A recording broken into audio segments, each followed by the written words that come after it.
All right, we're here on a Saturday morning right before NOME Impact. We got a lot of transactions that are going to take place today of all these battles, but a lot of transactions took place on a Friday afternoon and a Friday evening that we're gonna do. Let's talk about it a little bit. All right, if you're tuning in, my name is France. Welcome to the Let's Talk Battle Rap show. Let's Talk Battle Rap channel. You're watching this on YouTube. Go ahead and hit the like button, subscribe, hit the bell to get the notifications. Follow us on all social medias. LTBR podcast.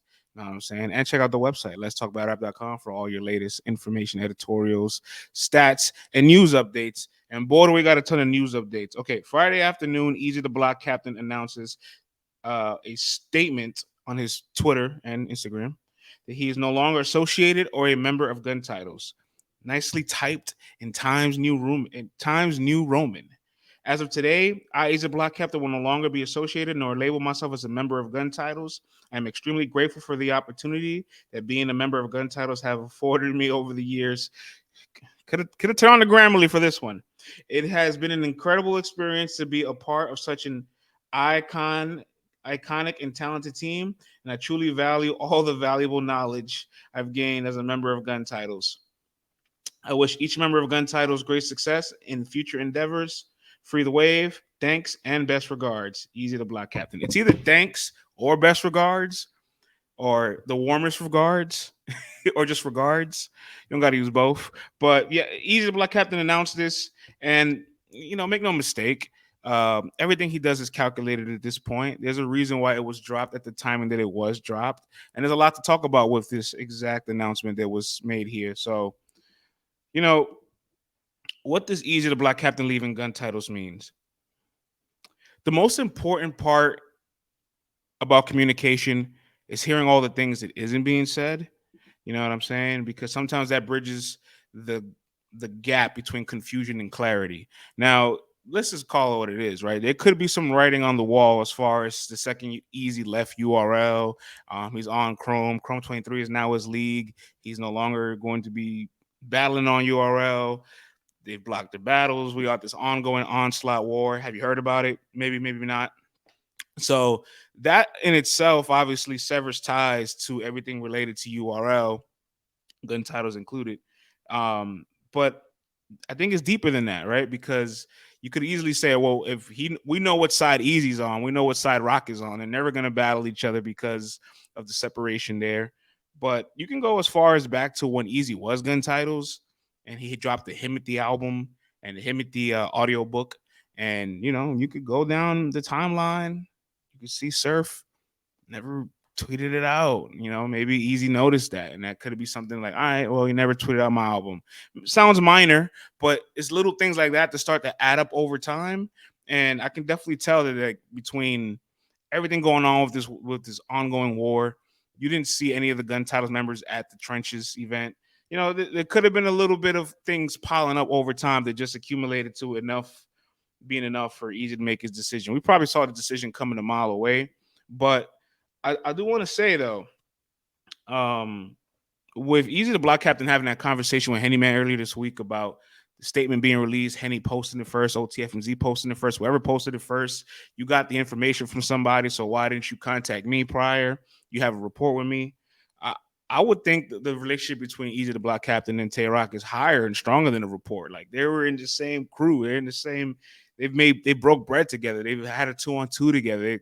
Rock is talking about how much he's got to know him throughout that 2-on-2, and who knows where the relationship may have been over the last couple months. But I will say you can see that Tay Rock's behind him at the Hitman battle. Chess is behind him at the Hitman battle. In March, Rock had an interview about it, saying he feels bad that he's in the middle because he loves Eazy, he loves Remy. He's conflicted by the two. We've seen them have tweets in March as well about let's battle Gutter City, the Trenches, let's set it up. And Rock at first said yes, and then he had another interview later on, about a month after that, where he says, I stopped to realize, like, maybe that's not the best idea. I can't short myself. That's a big battle. If you want to battle me, you got to come back at home. You got to come back to URL. That was his whole stance. Then at the end of May, Eazy goes on Hip Hop Is Real, and he's probably talked about it on his platform as well, that the Rock battle won't happen on URL. If it happens, it's going to be on Chrome 23, or they either put it together themselves. So this is a little stalemate going back and forth about where the battle could happen. Not that this was a battle that was queued up. It's a battle that we all like and want. They've talked about doing it NOME Summer Madness, but out of all the opponents that we've heard circulating as of lately, Rock's name wasn't at the top of the list just yet. But now it's starting to really jump that way, where everybody kind of wants to see the battle. But before we even get to the battle, back to this statement, right?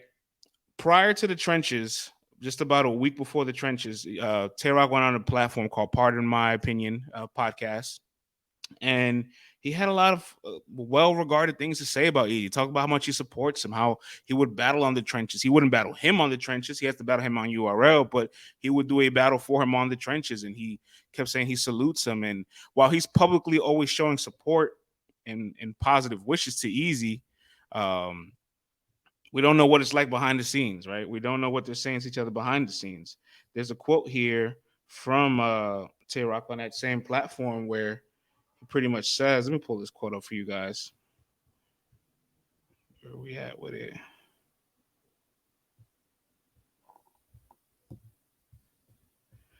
He says Eazy's not an op to me, and he will support him still.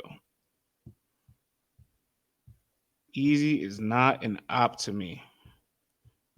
Here we go. I got it. That's my dog. He's not an op to me. I support what he's got going on. If he wanted to book me to battle somebody else on his shit, I will. But me and him have to be on URL. So I don't know. There's been obviously a lot of public embrace from Tay Rock. I don't know what's going on behind the scenes, but if Tay Rock or Chess did get a phone call prior to this, it's just kind of Easy's the person just said on Thursday, like you have a report with me. Why didn't you call me? You know what I'm saying? I would thought they have a report. And plus you try to book Chess on the trenches call just about a month or two ago, right? Well, longer than that. You probably try to get everybody on board in April. So the point is, like, not too long ago there was communication, but I could see where the communication might have fell through in the last couple of weeks, to the point where it's like he didn't feel the need to have a conversation before making his decision. This is it's an ongoing saga. It's an ongoing onslaught with Eazy the Block Captain and all this. It's very tactical. And, I can't wait to see what Tay Rock has to say or think about this. But clearly, they got to it in tweets. And everybody could also point to, there's been a lot of subtweets over the last couple days, a couple weeks. And, while all these subtweets is flying around, it's also probably building up to the tension when there isn't that level of communication that we could see publicly going on. Whoever's behind the Sue Surf Twitter account got a chance to get behind the account and said, took a lot of shit, but never took the easy way out. Free me, though. And everybody's like, well, look how Gun Titles was reacting right away. And then Eazy's follow tweet was like, well, glad I made my decision. Well, look, man, at the end of the day, going back to it again, you can point back to as far as Midnight Madness, when Surf was creating all the teams and he had the Gun Titles team and he wanted to make Eazy in the Gun Titles team, and Eazy's like, make another roster and call it Gutter City. That showed me there that, like, despite him joining forces with Gun Titles, you know what I'm saying, there is a strong desire to always say, I'm repping us first, I'm repping Gutter City first. And he's always been that way. He's always been about that. So, a lot of this could have been foreshadowed. A lot of it couldn't have. But I will say this much. Between Chess, Rock, Surf, and Eazy over the span of what we got here, maybe 20 months of him being Gun Titles, not even a full 2 years. You had Eazy finishing. You had two years where two of these four guys finished top 3 in Cody. Man, oh man, the record is amazing. The record is amazing between them. The work was amazing. You had the Eazy and Chess battle. Obviously, Surf's run. Rock just had a top Cody year last year. The force that when you had all 4 of these guys being dynamic at the same time at this magnitude, it was special, man. It was special. And I think they've only all 4 have been on the same card once, which was that Summer Madness card. Unfortunately, Chess couldn't live up to his expectations. He didn't hold up his end of the bargain, but we're definitely gonna remember that little window of Gun Titles because of how supreme it reigned. But we're looking forward to see how this develops and continues. You know what I'm saying? Because hey, Rock's gonna eventually somebody's gonna put a camera in Rock's face this weekend. Hip hop is real, or 15 minutes of fame, and ask the questions that we need answers to, and we're gonna get all the responses and quotes that we're gonna get from it. Obviously, the Bull's gonna go on his show and have the media coalition with him to get things going, and we're gonna talk about it as it continues. In other news, we did get that one rounder card that Friday night on URL, the app exclusive card, headlined by Holmesy the God and Thesaurus making his URL debut. I was not at these battles. I did not watch these battles. And this is journalistically irresponsible of me. But this portion of the monologue podcast is called the I Heard Report. Okay, the I Heard Report. Because, man, let me tell you something. I do have some credible of my credible media peers of mine. Shouts to Tony Bro, Black Compass, out there in the building, giving illustrious updates. And a couple other people out there that I really respect giving updates. So we're just gonna do it with the I Heard report. This isn't me. This is just telling you what I heard. You know what I'm saying? The time I said Holmesy and Thesaurus was a good battle. Thesaurus could have been a little bit sharper. You know what I'm saying? I heard Chef Trez and Jack Boy was a goodie. Chef Trez definitely took advantage of his skill set, if you know what I'm saying, and rebuttals. You know what I'm saying? JC and Emerson Kennedy, heard it was a very good back and forth, arguably the battle of the night. McMahon and Chess. We heard that both had a good battle, both had some slip ups. Sound like Chess had a bit of a harder slip up than Mac Myron. Mac Myron is a little bit more verbal little slippage. You know what I'm saying? Almost fell type stuff, a little tongue tied stumble.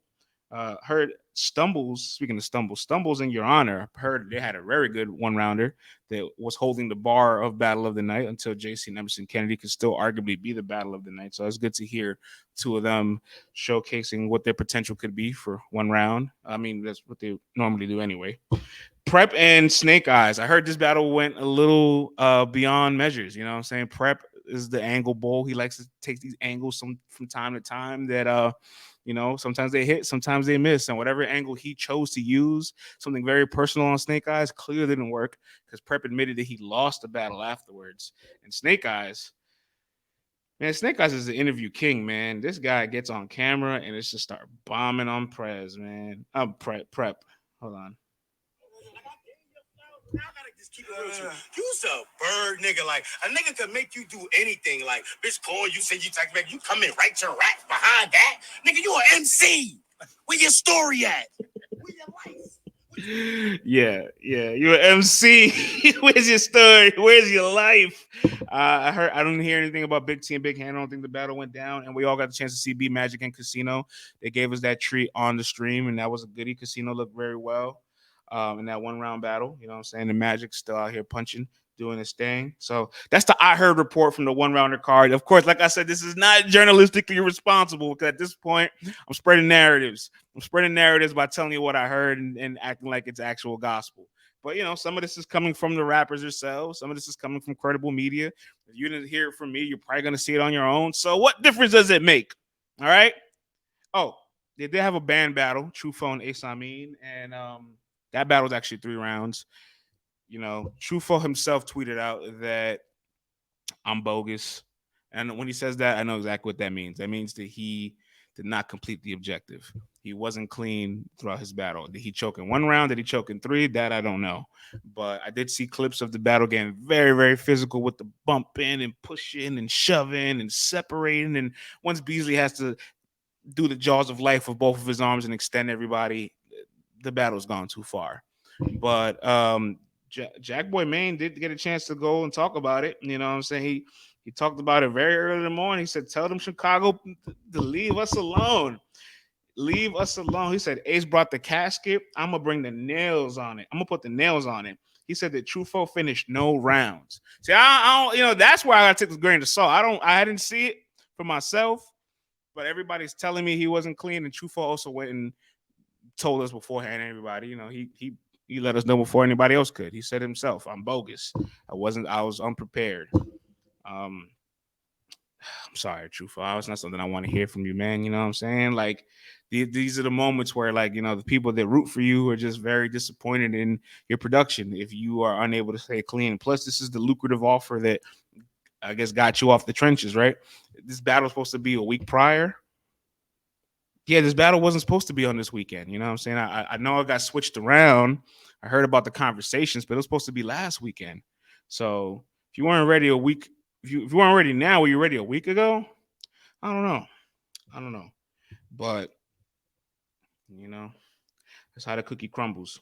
So that's all the updates we have on Eazy the Block Captain and his gun titles press statement that was typed on Microsoft Word without using Grammarly. Use Grammarly, man. Use Grammarly, man. If you really need help typing statements, you know what I'm saying? I could give you some advice. I could tell you where to go. Grammarly is the way to go. Grammarly is the way to go. NOME Impact is today. So if you enjoyed this quick little monologue pod, be ready for NOME Impact. We will be doing a radio roulette show at the end of the event to talk about all of it. You know what I'm saying? Talk about all of it. I don't know how competitive these battles will be. I'm sure we're going to see some bloodshed. I think we're owed it. You know what I'm saying? Oh, I got one more thing to talk about before I get out of here. Now we're talking about NOME Impact. These face-offs, man. It's something when the event is being cascaded the way that it is, right? It's a 2-on-2 event. It hasn't been promoted to its maximum capabilities with all the star power. Normally, when we get 2-on-2 events over the last 4 years, when we had Summer Impact 2019, let's go all the way back to 2017 because this happens every 2-year cycle. 2017, you got Double Impact 2, you know what I'm saying, in the middle of the year. 2019, you got Summer Impact towards the third quarter of the year. 2021, we got Double Impact 4, which obviously was in the middle of the end of towards the end of the first quarter, beginning of the second quarter, but so much had happened already because caffeine was so active. And this year, this is the second live streamed event for URL, and it's been much more of a quieter year. So that's why it feels a little empty to get these 2-on-2s when there hasn't been that much transactions outside of 2 outside events, Kings and Queens. You know what I'm saying? I'm sure I'm missing the event off the top of my head. I could probably say to you if I really stopped to think about it, but like felt like all the other years you got 2-on-2 cards, they were very much earned. You know what I'm saying? Like we had a bunch of events already, a bunch of storylines, a bunch of big matches happen that it wasn't that big of a deal for us to get a 2-on-2 card at this point. We're starving for battles. We're starving for big battles. And I feel like the league definitely needs it at this time. So you need a very successful event. But point being is the face-offs. The face-offs were a representation of how much effort has been put into this event. I could go as far as to say that, between the paperwork being released this past Monday about URL's response to Eazy's correspondence and obviously the block battles and everybody being on the contract and all that mess in the news cycle over the last month, I will arguably say that URL has given an adjacent level of marketing more to Eazy than they have to their event, which is funny because he's not even now he's gone. So now it's like you're actually still pushing him in a way that like more than everybody else. It's kind of nuts. And with the face-offs, Hustle didn't show up. Foots had a delay. I'm sure somebody else was missing. Hollow and in and out, in and out, in and out. He gave a pretty decent face-off at some point. I think Av was missing as well. I don't know if Av had a delay or wasn't there, but like so many people were missing for the face-offs. Plus the audios, like all this background noise. Nobody's really all the way focused. The main event was like a real friendly face-off. Like, I don't know, man. I don't know. This is I hate to say this, but this is one of the worst face-offs I've seen in a while. By the quality and by the production. You know what I'm saying? So like the numbers were low for the ratings on you see the viewership on the caffeine stream whenever everybody goes live. And it's concerning, man. It's a bit concerning. You know what I'm saying? I think about outside weekend, outside 1 and 2, where you have names like Rum Nitty and Bill Collector, JC and Ace Amin and Arsenal and the list goes on of all these illustrious names that are prominent to the league and have a large fan base. And that weekend, there was probably like 100 people in attendance. It's like, damn, I couldn't sell 100 tickets. Then you get, Kings and Queens 4 was the worst installment of Kings and Queens series. You know what I'm saying? we're paying for these caffeine events now. They ain't free. They ain't free. You know, we get them for free, but they ain't free. And then these face-offs were just like, it's been a rough year for URL. You know, it's been a rebuilding year. I wouldn't say that they're tanking. They're not tanking. You know what I'm saying? They ain't saying trust the process. They just saying, yo, man, you know what I'm saying? We lost KD. Steph hurt his wrist. Draymond can't carry a team right now by himself offensively. Clay tore his ACL. You know, we just got D'Lo, but you know, D'Lo still working his way up the ranks. He was a first time All Star a year prior. It's like 2020 Warriors, man. It's like everything just fell apart. And you know, you'll come back next year. Come back next year. I ain't saying the year's over for you. Obviously, they still have the summer. If they have a very active third quarter, could end the year very strongly. But as of right now, first 6 months, it's been a rough year. But at the end of the day, I say all that just to say I'm not one of these fickle fans or supporters or media members that still is like, damn, they're having a rough year. They're down. They're bad. Like, I'm not kicking them while they're down. I want them to kick up. You know what I'm saying? I want them to like beat their chest again and like really put on. And maybe this event could be really fire and we'll all enjoy it. Maybe this event could be really fire and we'll all enjoy it. Winning solves everything sometimes, and good battles solve everything sometimes too. But I will say though, I'm not gonna put aside to the fact that the last 3 years they've given us 52 events for free on caffeine. And since 2019 and now they've done 30 events a year. Like, were they due for a year to slow down a bit? Yes. Is it bad that it's coincided with very negative PR? They lost their biggest star and they're on an ongoing war with them. It doesn't help. But, you know, uh, they get it together. They get it together. But as of now, they got to tighten it up because, boy, that face off was tough to get through. It was tough. It was tough. Hopefully the event is no indication of what the promotion or the face-offs were. We get some really fun, entertaining battles. But that's it for me. Thank you for giving me 22 minutes of your time. My name is France, as always. Let's talk battlerap.com. Tune in if you want to pull up and be a caller on the Radio Roulette Show tonight to talk about NOME Impact. You can pull up at the LTBR Twitter. Let's talk about our Twitter's page. Right after the event, we're going live, and you can send a request and speak and give all of your unfiltered thoughts and opinions. Let me tell you something, all right? I keep it classy. I have relationships here, right? Sometimes we got to be political. You know, everybody says, oh, everybody's compromised and this and that. Everybody got relationships in this game, all right? The rappers is just as biased as the media, all right? And the media, if you're not on the left side of being compromised, you're on the other side of being compromised. It's all some type of relationships that are being protected in this damn game. But that's everywhere, all right? The point is, though, that you know what I'm saying? I hold back sometimes. You know what I'm saying? After an event, you know, I don't try to get too crazy. I want to process things. I give another rewatch before I spit out my hot takes. But you guys, we welcome your hot takes. Come on in. Come on in and drop all the bombs you want. Or, you know, give all the praise you want. You know what I'm saying? All got to be negative. All I'm saying is you get to speak with a very unfiltered mind at the Radio Roulette Show. And we welcome that. We welcome that because the voice of the people matters the most. All right. All right, man. But compromised media member Francis out of here. I'll see you guys tonight. Let's talk battlerap.com. Have a good one.